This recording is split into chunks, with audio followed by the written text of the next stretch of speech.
सभी प्रदेश देशवासियों को राजकुमार सैनी XMP कुरुक्षेत्र का नमस्कार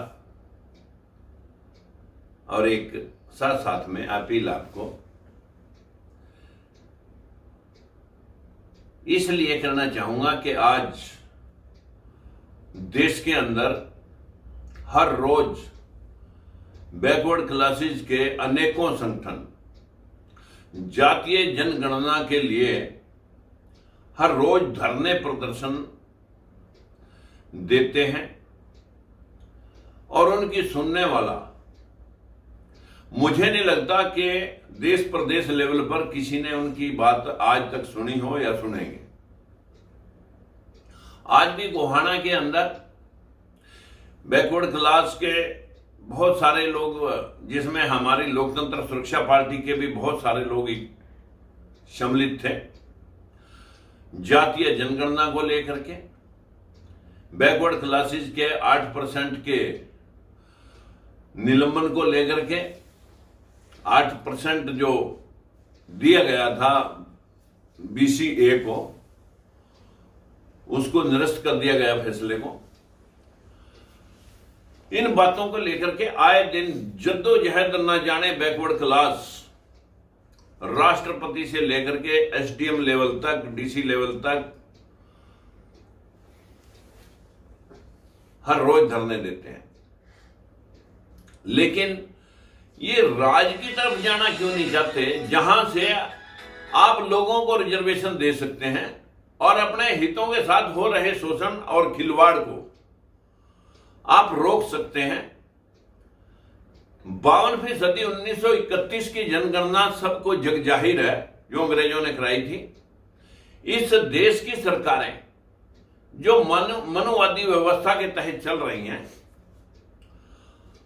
इस देश में राम और श्याम के ऊपर लेकर के लोग हिंदू और मुसलमान की लड़ाई दिखा रहे हैं। यदि ये लोग ये समझ लें कि मैं सारा दिन राम राम श्याम श्याम करता रहूं, अगर मेरा पेट भर जाए, मेरे को रोटी मिल जाए। हम इस देश में सेंसस के समय किसी के घर में 2 बेड हैं, एक टीवी है, एक गाड़ी है, एक मोटरसाइकिल है, कितनी भैंसें हैं, कितने गधे हैं, कितने घोड़े हैं, उन सब की जनगणना कर सकते हैं। लेकिन बैकवर्ड क्लासेस को अंधेरे में रखने के लिए उसकी जनगणना नहीं करा सकते। हमारी मजबूरी है। बताइए, संविधान के अंदर सबके हित बराबर लिखे हुए हैं।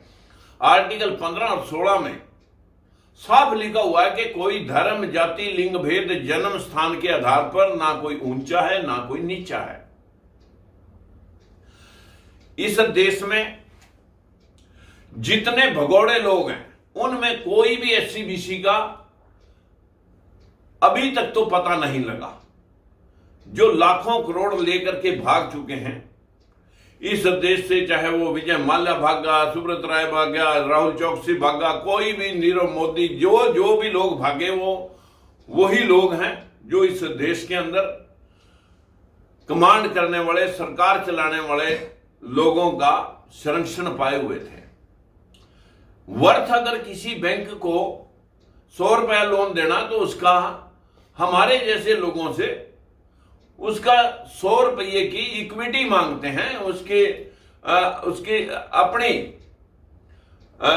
इक्विटी के हिसाब से लोन दिए जाते हैं। लेकिन ये लोग लाखों करोड़ रुपए कैसे लोन ले गए। आज देश के अंदर 5,20,000 कंपनियां बंद हो चुकी हैं और नई 7 लाख कंपनियां खुल गई हैं। देखिए देश की अर्थव्यवस्था के साथ कितना खिलवाड़ हो रहा है। वही लोग जो अपनी भारी भरकम लोन लेकर के अपने पैसे काले धन के रूप में बाहरले देशों में जमा करा करके यहां अपनी कंपनियों को डिफॉल्टर दिखा करके उनकी OTS और अपने दिवालियेपन की एप्लीकेशन लगाते हैं और अपने ही लोगों को, उन कंपनियों को खरीदने के लिए अगर 1 रुपया लिया था और उसका 1.5 रुपया सूद हो गया, यदि 100 करोड़ लिए और 150 करोड़ बन गए, या 1000 करोड़ लिए 1500 करोड़ बन गए, उनको 1500 करोड़ 1000 करोड़ को चुकता करने के लिए मात्र 10% से नीचे भी और 10% के हिस्सेदारी में, जैसे परमहंस कंपनियां, LIC है और एयर इंडिया है, ये सारी कंपनियां जो इतने इतने खरबों करोड़ रुपए के पैसे की लागत से बनी हुई थी, उनको 40-40 हजार करोड़ रुपए मैंने बेच दिया। व्यवस्था कैसे ठीक होगी मित्रों? इस देश का पूरा बैंकिंग प्रणाली 75 लाख करोड़ से डिफॉल्टर है। यहां तक कि अब तो RBI भी रेड लाइन में जा चुकी है। किसानों का कर्जा लगभग 60 लाख करोड़ के इर्द गिर्द था, जो सीधा फसली कर्जा था। अगर ये माफ करना चाहते तो लोगों के, उन बड़े चोरों के माफ करने की बजाय 60 लाख करोड़ रुपए किसानों के माफ कर देते, तो इस देश की अर्थव्यवस्था को, गिरती हुई साख को यही मजदूर तबका संभाल सकता था। लेकिन यहां काम करने वाला किसान हो या मजदूर, वही भूखा मर रहा है। देश को लूटने वाले लोग या तो देश के शासन के ऊपर काबिज हैं और या लूट करके बाहरले देशों में जा चुके हैं। जो आज देश के अंदर खिलवाड़ इकोनॉमी के साथ चल रहा है, वो सिर्फ और सिर्फ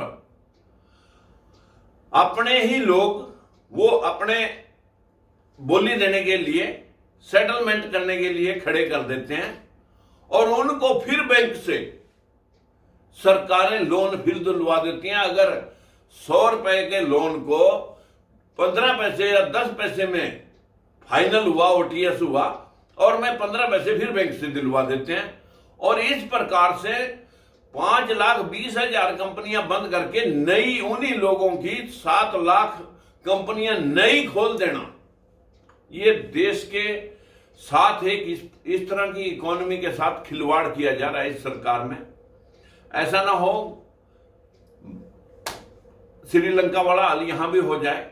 आज रुपए की गिरती अर्थव्यवस्था की हालात ये है कि डॉलर इतना कमजोर था, जो इन 8 सालों में इतना मजबूत होकर के आगे पहुंच गया है।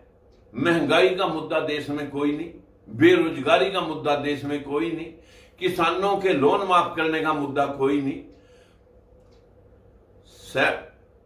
1977-71 की बात है, जब कणक लगभग 1.5 रुपए किलो थी, तो लगभग 1.5 रुपए किलो ही हालात में उस वक्त पेट्रोल था।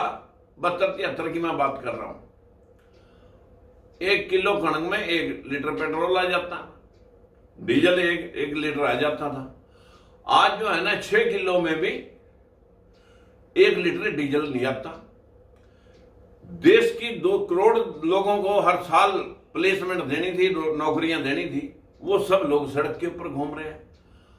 दिखाया जा रहा कि हमने इस देश का हिंदूवाद, और हिंदू भी 80% खतरे में है 20% मुसलमानों से, जबकि यही वो मुसलमान, जब मुगलों का राज आया, यही भारत के मूल निवासी दबाव में आकर मुस्लिम बन गए। जब अंग्रेजों का आया तो क्रिश्चियन बन गए। अब इनका आया, मनुवादियों का आया, तो ये लोग हिंदू बना दिए। लेकिन बैकवर्ड क्लासेस की हिस्सेदारी, बदकिस्मती देखिए, देश की 40 यूनिवर्सिटियां, ओबीसी की हिस्सेदारी 1 अप्रैल 2018 तक 0, कोई प्रोफेसर नहीं। वाइस चांसलर की बात छोड़िए, सिर्फ 10% लोग कच्चे असिस्टेंट प्रोफेसर, 25 हाई कोर्ट, 600 जज, मात्र 18 जज SC ST OBC और माइनॉरिटी के, माने 3%। ऐसे ही 3% की संख्या मिलिट्री की ब्यूरोक्रेसी के अंदर, जो कमांडिंग टीम है, उसके अंदर है। देश में सैकड़ों राजदूत बाहर देशों में भेजे जाते हैं, कोई ओबीसी का नहीं।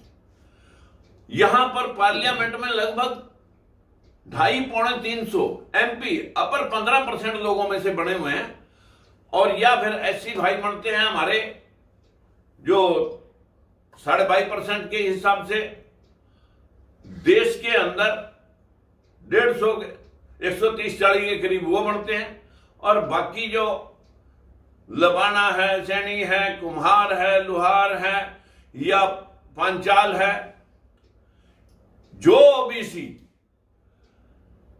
कमजोर, जिनका नेतृत्व, जिनका राजनीति में कोई रोल नहीं, ये लोग अपनी गिनती करवाने के लिए हर रोज ना जाने कहां कहां तलवे चाट रहे हैं, कितने संगठन चला रहे हैं, लेकिन इकट्ठे होकर के राज की तरफ जाने की बजाय इनको सांप लड़ जाता है। बदकिस्मती है कि जितने लोगों ने इनको आगे बढ़ाने का प्रयास किया, जहां बाबा साहब ने किया, उसको पार्लियामेंट तक नहीं जाने दिया। वो भी मुस्लिम लोगों ने बंगाल से जो है ना उनको राज्यसभा में भेजा, तब जाके देश का संविधान लिखा गया। हमारे देश के अंदर क्या हो गया, आम जन जो 85% आबादी है, 85% लोग, मात्र 15% की हिस्सेदारी, और जो 15% लोग हैं वो 85% सिस्टम पे काबिज हैं, और हम बैकवर्ड के लोग एमपी और एमएलए जो बन गए, वो मूक दर्शक बन करके सिर्फ अपना पेट पालते हैं। वो समाज के बारे में अगर एक शब्द भी बोल दें तो उसी वक्त उन्हें डर हो जाता है कि अगला टिकट ना कट जाए, इसलिए ये बंधुआ मजदूर आपके बारे में कभी नहीं बोलेंगे। मेरी आप सभी से विनती है कि मैं 1996 से लेकर के और आज 2022 चल रहा है मित्रों, लगभग इन 28 सालों में 3 सरकारों को चेताने के लिए सामने आया, और तीनों सरकारों ने मुझे उठा करके इस तबके की आवाज आप नहीं बोलेंगे, मुंह बंद करने का प्रयास किया गया, लेकिन हमने आपकी आवाज को बुलंद किया, परंतु आपने हमारा साथ कभी नहीं दिया।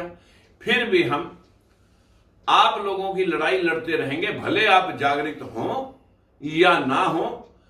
हम बाबा साहब की तरह, काशीराम जी की तरह, महात्मा ज्योतिबा फूले की तरह, और यहां तक कि बहुत सारे अपर कास्टों के लोगों ने भी इस शोषण के खिलाफ साथ देने के लिए कवायद की, लेकिन हमने किसी को नहीं बख्शा। मित्रों, चाहे इसमें जो है मुस्लिम कम्युनिटी के, जब महात्मा ज्योतिबा फूले घर से निकाल दिए गए, उसको फातिमा शेख बेगम ने जो है ना अपना आश्रम देकर के शिक्षा आपको दिलवाई, तब आज आप कुर्सी पे बैठ सकते हैं। अन्यथा आपको संपत्ति रखने का अधिकार, 4 भाई पे बराबर बैठने का अधिकार, घोड़ी चढ़ने का अधिकार, आज भी लोग तिरस्कृत करते हैं, आज भी लोग आपको हीन भावना से देखते हैं। मैं आप सभी ओबीसी भाइयों को, ऐसी भाइयों से अपील करना चाहूंगा, मित्रों, हम शोषण के खिलाफ लड़ रहे हैं, भेदभाव के खिलाफ लड़ रहे हैं। आप राज में चलने के लिए इकट्ठे होकर के काम करें। भीख मांगने से भीख मिला करती है, मांगने से भीख मिला करती है। अधिकार लड़ करके मिलते हैं। लड़ना सीखें, आगे बढ़ना सीखें। बाबा साहब का आखिरी एक मंत्र था, शिक्षित बनो, संघर्ष करो और संगठित हो जाओ। संगठित होकर के संघर्ष करो। नमस्कार।